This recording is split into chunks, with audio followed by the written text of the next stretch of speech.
Gansa. Yan ang masarap pulutan, gansa. Tuturbuhin, Vans. Yan, ang laki oh. Oh, may hanggang 3 kilos. Ah, hindi. Ano yan, Vans?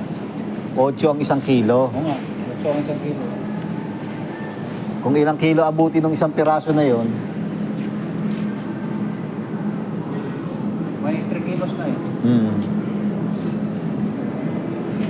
Ano to?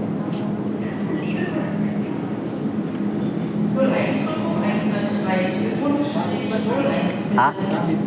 Rabbit? Ayoko, hindi ako nakain ng rabbit. Ha? Bakit? Naalala ko yung nakita kong nasagasaan doon malapit sa atin. May nasagasaan kayang usa doon. Oo. Malapit din sa big workshop. Tapos nung babalikan ko, sabi ko, i-reels ko, iba-vlog ko. Pagbalik ko, wala na. Kinain na yun. Kinuha na. Sabi ko nga kay, nakita namin ni Adin ni Boyet. Oo. Nung nagkita kami doon. Sabi ko nga, Bads, tingnan mo, kung yun bagong bangga pa lang, pwede natin kunin yan, dalhin natin sa bahay, pulutan ng mga manginginom doon.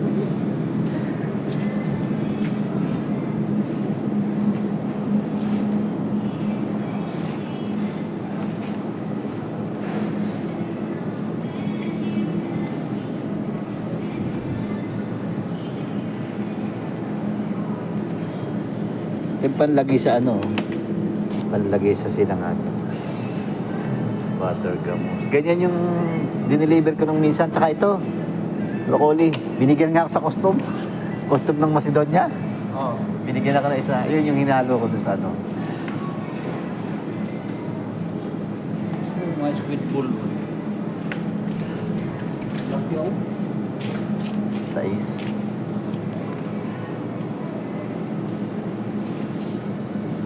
Mga isda, oh. Lalaki. 12.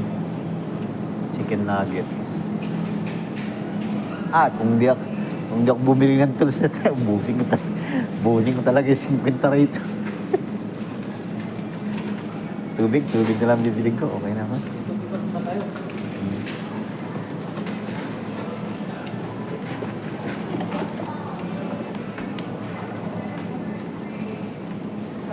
So, may maharap pa tayong ano.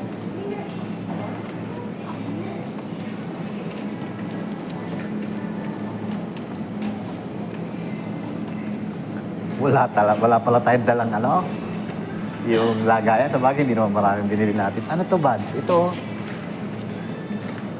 ano yan?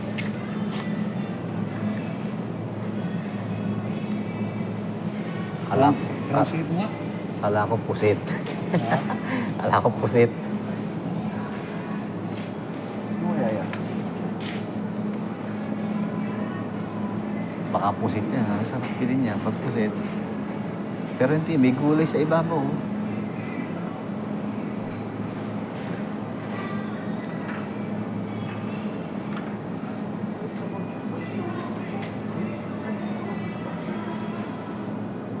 Cheese. Cheese. Queso.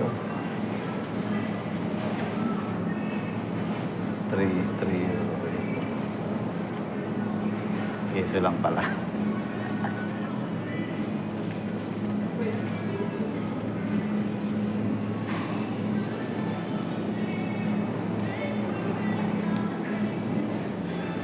Okay guys, thank you for watching. Bye-bye.